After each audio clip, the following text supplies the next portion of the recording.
Hello students, आपका plus two की ITS की क्लास में स्वागत है। ठीक है। और आज का जो हमारा टॉपिक है अप्लाइंग फॉर लीव, इसमें हमारा जो हम कवर करेंगे कि लीव एप्लीकेशन होती क्या है और which are the common points in all leave applications.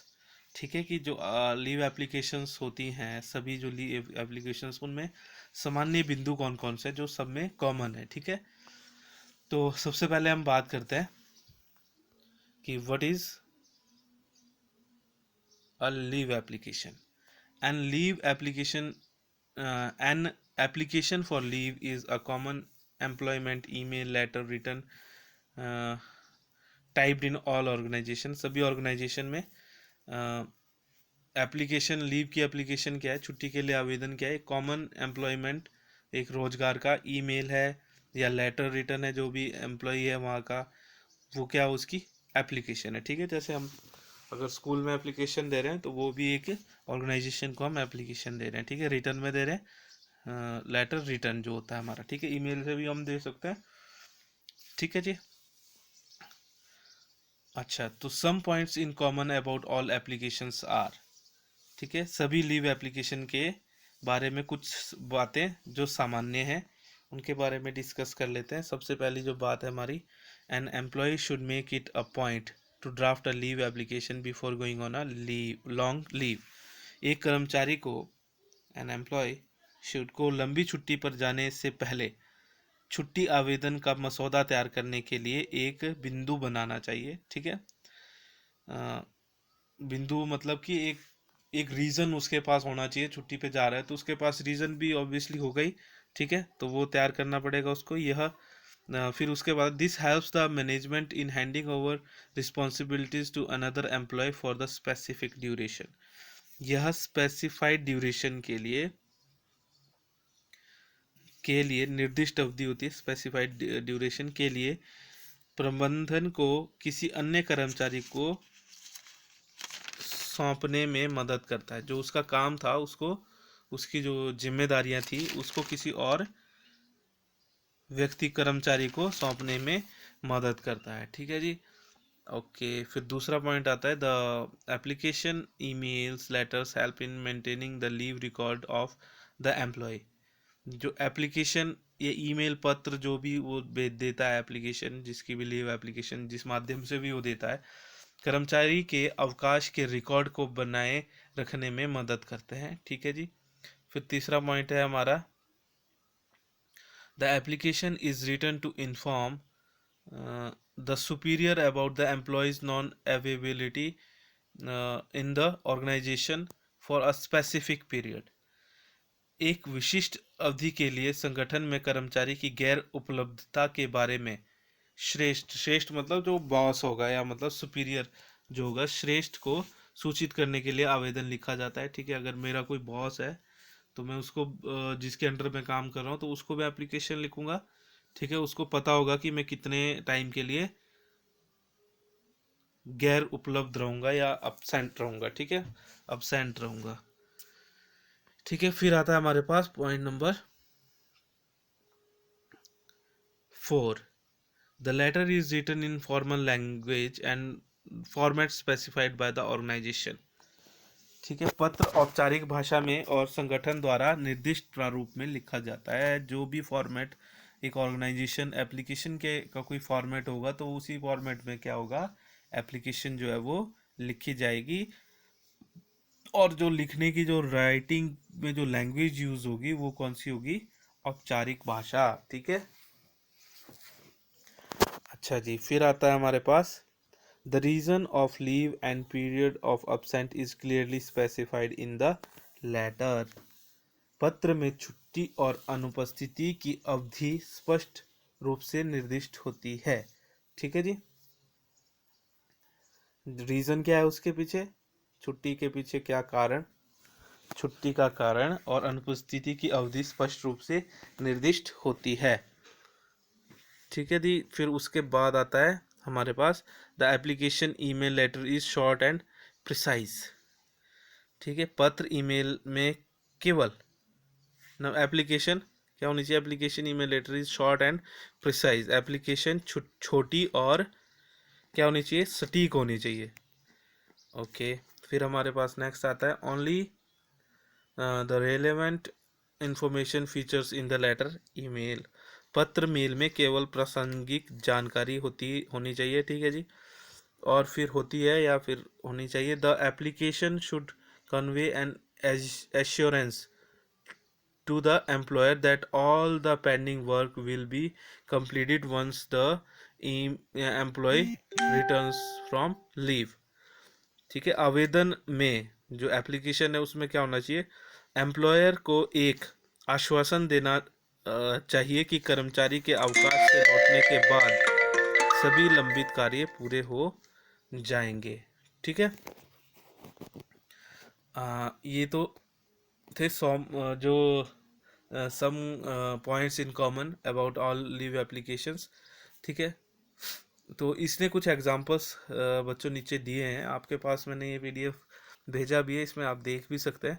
ठीक है, जैसे इसने लिखा सैंपल दिए हैं इसने, एम्प्लॉय लीव एप्लीकेशन लेटर। ठीक है, तो लेटर ये लिख रहा है, ठीक है, नेम लिखा है इसने ऋषि धिंगरा, कोड लिखा, एम्प्लॉय कोड लिखा, फिर डेट लिखी, to Avinash Baghadi manager human resource. ठीक है, सब्जेक्ट लिखा, उसके बाद इसने सब्जेक्ट लिखा, dear sir I wish to apply for 10 working days leave from the 15th of next month till the end of month. ठीक है, फिर इसने डेट यहाँ भी मेंशन की, डेट यहाँ भी इसने मेंशन की है। ठीक है, the reason for this is my master's course examination of the final term. The examination consists of 10 papers and that I need to appear for, and the additional 5 days for preparing for। ये यहाँ पर इसने क्या दिया, यहाँ से यहाँ तक इसने दिया रीज़न कि क्यों चाहिए। यहाँ पर इसने दिया था कि टाइम, स्पेसिफिक टाइम दिया कि कितने टाइम के लिए चाहिए, यहाँ इसने रीज़न दिया नेक्स्ट पैराग्राफ में। ठीक है, I shall report back to the work on the work इतने इतने, put in extra hours to complete my work that has reason during the period of my absence, I request. अब ये जो third paragraph में इसने क्या किया, इसने इसमें एश्योरेंस दी है कि मैं जब वापस आऊँगा तो कुछ एक्स्ट्रा आवर्स काम करके अपना जो पेंडिंग वर्क होगा उसको मैं कंप्लीट कर लूँगा। ठीक है, फिर इसने I request you to kindly approve my leave, thanking you, regards Ankita Pandey. ठीक है, तो ये एग्जांपल्स एक दूसरा फिर से दिया इसने, इसमें डेटेड लिखा इसने सीधा, फिर to the manager computer service department. ठीक है, अलग अलग फॉर्मेट्स हो सकते हैं अलग अलग ऑर्गेनाइजेशन के, इसलिए इसमें भी थोड़ा सा डिफरेंस है। सब्जेक्ट लिखा request for leave, dear sir I would like to request for leave for 5 days, हम इतने तो इतने। फिर वही बात हुई कि उसने क्या किया, सबसे पहले स्पेसिफिक डेट दी उसने, कितने तारीख से इतने तारीख तक मुझे छुट्टी चाहिए, as I have to attend my brother's wedding. फिर इसने यहाँ पर इसने क्या किया, फिर यहाँ पर इसने रीज़न दिया कि I have to attend my brother's wedding in Jamshedpur. I assure you, अब इसने एश्योरेंस भी दे दिया, I assure you that the reports expected on 31st of July will be delivered on time, कि मैं जो भी काम 31 जुलाई तक जो रिपोर्ट्स देनी थी वो मैं टाइम पे कंप्लीट कर दूंगा। ठीक है, I would be extremely happy, thanking you, regard. ठीक है, अच्छा ठीक है, अब इसने बात करी है कि note the format of applications, did you notice the details below, the date is written on the top left corner. ठीक है जी, टॉप लेफ्ट कॉर्नर में हमारे पास डेट लिखी है। ठीक है जी, the date is followed by the designation of the addressee, this is written on the left. ठीक है, ये जो एड्रेसी जिसको हम लिख रहे हैं उसका हमने एड्रेस डाला है, उसकी डेजिग्नेशन डाली है। ठीक है, जिसको हम एड्रेस कर रहे हैं वो भी इधर है लेफ्ट साइड में। ठीक है, the designation of the addressee is followed by the subject, designation के बाद हम क्या आएगा, सब्जेक्ट आया, ऊपर भी सेम यही था। ठीक है, the subject is followed by the solution, solution जैसे डियर या रिस्पेक्टेड या कुछ भी हम लिख सकते हैं, सर मैडम, ठीक है, सॉल्यूशन। अच्छा जी, ये आ गया सॉल्यूशन यहाँ पर। और the solution is followed by the body letter, जो लेटर का बॉडी है उससे सॉल्यूशन के बाद ये शुरू हो गया, ठीक है। फिर आया the body of the letter is followed by the leave taken, last में किसका नाम आया है, जिसने लीव के लिए अप्लाई किया है, ठीक है। तो ये एक फॉर्मेट था इसका, ठीक है। फिर आता है हमारे पास application of leave by mail, ठीक है, वो तो लेटर लिखा था हमने। इसमें क्या आता है, application of leave email, note the format and language, ठीक है। डियर सर, अब इसमें इसने टू तो कर दिया पहले ही, जिसका ईमेल एड्रेस था, और सीसी में जिसको भी इसने रखना था, leave application for 20 days for personal reason, subject भी इसमें पहले ही दिया हुआ है, ठीक है जी। तो इसमें क्या लिखना है, डियर सर, फिर सीधा सॉल्यूशन से शुरू हुआ, this application mail is to request you to grant me leave for absence 3 weeks, इसमें फिर से टाइम दिया है इसने, ठीक है, स्पेसिफिक ड्यूरेशन दी है, माई वाइफ इज, फिर रीज़न दिया है, ठीक है। Therefore I would said to approve, इसने take care of children home and return, पूरा रीज़न है इसमें भी, and all my work has been completed up to date, ये एश्योरेंस दी है इसने, योर सिंसियरली, फिर इसने अपना क्या किया है, एड्रेस, मतलब अपना नाम और लिखा है, डेजिग्नेशन वगैरह, ठीक है। The difference in format of a leave application by email, in an email, email में क्या होता है, द फॉर्मेट ऑल,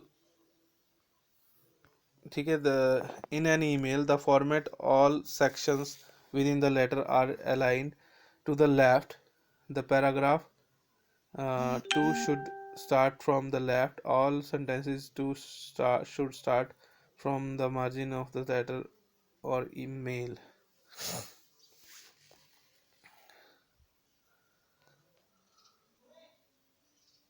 ठीक है, सब कुछ लेफ्ट से स्टार्ट हो रहा है। और the format all sections within the letter are align to left, क्या किस चीज की तरफ पॉइंट कर रहा है ये,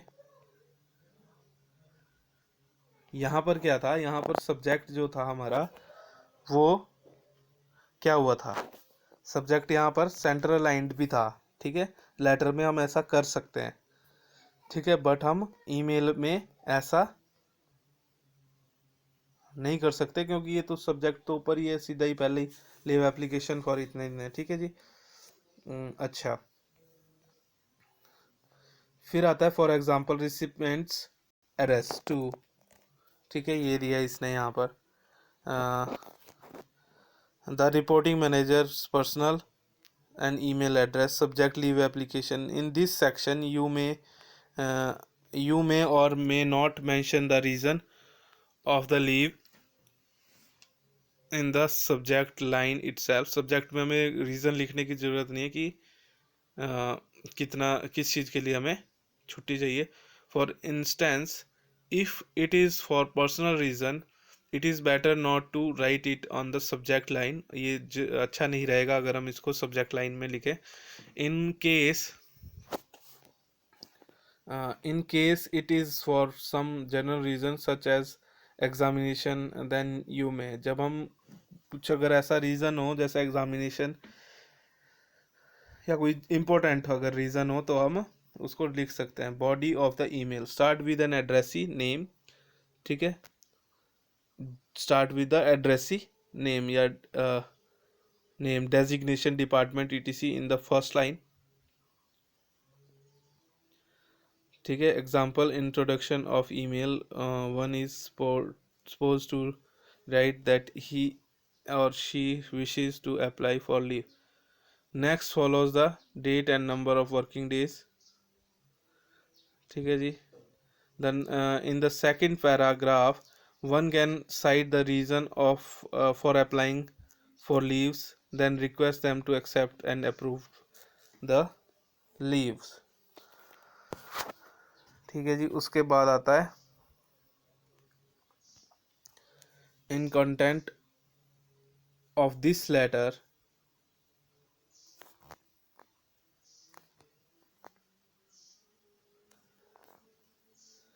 The content of this letter should not excess more than 300 words in general. 300 शब्द से ज़्यादा आपने नहीं लिखना है. And the letter by thanking the recipient and saying that you will await the reply. Signature, your name, designation, employee ID, ये सारी चीज़ें आप इसमें लिख सकते हो. ये फॉर्मेट्स दिए हुए इसमें, ठीक है. तो कॉमन पॉइंट्स, जो मेन टॉपिक था हमने कॉमन पॉइंट्स और एप्लीकेशन क्या है, इसमें सम कॉमन पॉइंट्स क्या होते हैं, ये हमारा मेन टॉपिक था. तो ये हम आई थिंक सो कि आपको समझ में आ गया होगा. ठीक है. Thank you so much.